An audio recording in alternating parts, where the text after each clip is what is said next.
एक बहुत सच्ची बात है कि माँ की दुआ और पिता का साया खुशियों का सबसे बड़ा उपहार है। जो माता पिता की इज्जत करता है उसका सम्मान सारी दुनिया करती है। अगर दुनिया की सबसे कीमती चीज़ देखनी हो तो माँ बाप की मुस्कान देखो। हेलो दोस्तों, मैं हूँ सुधा और आपका स्वागत है हमारे चैनल एक मुलाकात आपके साथ। दोस्तों, माता पिता के बिना ये दुनिया अधूरी है। उनकी दुआओं में ही खुशहाली है, ये बात सच है। एक छोटी सी कहानी आपको बताती हूँ कि एक छोटे से गांव में मोहन नाम का एक लड़का रहता था। उसके माता पिता जो है वो बहुत गरीब थे, लेकिन उन्होंने हर हाल में अपने बेटे को पढ़ाने का सपना देखा था। मोहन के पिता जो है वो खेतों में मजदूरी करते थे और माँ दूसरे के घरों में काम करती थी। थोड़ा थोड़ा पैसा इकट्ठा करके मोहन की पढ़ाई में लगा देते। मोहन अक्सर ये सब देखता था कि उसकी माँ जो है वो एक दो साड़ी जो बार बार पहनती थी और उस साड़ी का जो रंग भी है वो बहुत फीका था। उसके पापा की चप्पल भी सही नहीं थी, थोड़ी थोड़ी टूटी हुई थी। एक दिन मोहन के मन में आ गया, उसने माँ से पूछा कि माँ, आप अपने लिए अच्छे कपड़े क्यों नहीं लाती और पापा भी नई चप्पल क्यों नहीं ले लेते?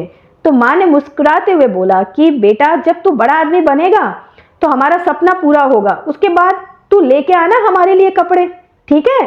अभी कपड़ों की जरूरत हमें नहीं है, तुझे है। मोहन अपनी माँ को गले लगा लेता है। समय बीतता गया दोस्तों। माता पिता का त्याग और मोहन की मेहनत रंग लाई। उसने जितनी मेहनत से पढ़ाई की थी उसमें वो पास हुआ और एक बड़ी कंपनी में उसे नौकरी मिल गई। फिर मोहन शहर चला गया। धीरे धीरे मोहन बहुत बड़ा आदमी बन गया।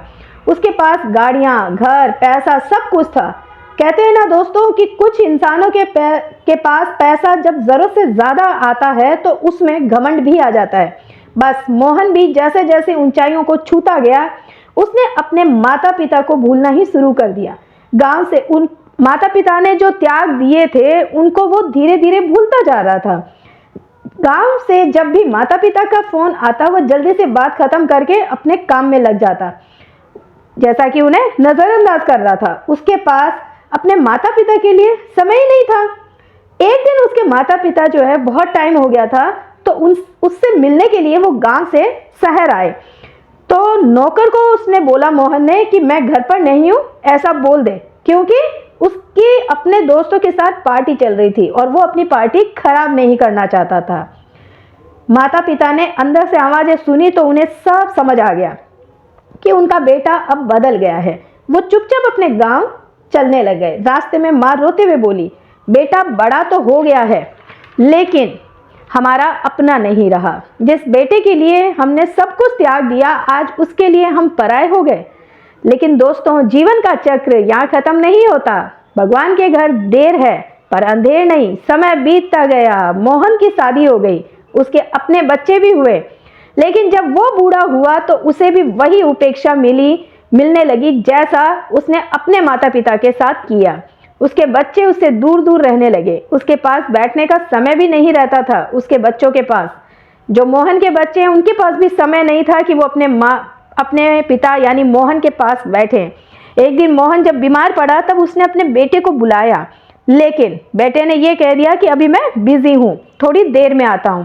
उसी समय दोस्तों मोहन की आंख में आंसू आ जाते हैं और उसको अपने माता पिता की याद आ जाती है, क्योंकि उसने भी तो अपने माता पिता के साथ ऐसा ही तो किया था कि घर में रहते हुए भी नौकर से कहलवाया कि वो घर पर नहीं है। और मोहन को माँ की बात भी याद आ गई कि बेटा, जो जैसा करेगा वो वैसा ही भरेगा। जीवन में दौलत और सफलता को कोई मतलब नहीं है अगर अपने ही अपनों से दूर हो जाए। मोहन अपने माता पिता की फोटो को देखते हुए बोला कि काश मैंने आपको समझा होता, आपके साथ कुछ पल बिताए होते। दोस्तों, ये कहानी छोटी सी है पर हमें ये सिखाती है कि माता पिता इस दुनिया का सबसे अनमोल खजाना है। जब वे हमारे साथ हैं हमें उनकी कद्र करनी चाहिए, उनका सम्मान करना चाहिए, क्योंकि जब वो चले जाते हैं तब पछताने के अलावा आपके पास कुछ नहीं रहता है। दोस्तों, जो माता पिता हमें दुनिया में लाते हैं, हमारी परवरिश करते हैं, उन्हें हमें कभी भी नज़रअंदाज नहीं करना चाहिए।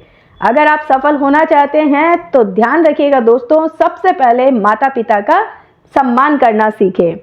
तो दोस्तों अगर आपको हमारा वीडियो अच्छा लगे तो please like share and subscribe ज़रूर कीजिए ताकि आने वाली वीडियोज़ आप तक सबसे पहले पहुँचे। तब तक के लिए जय श्री कृष्णा।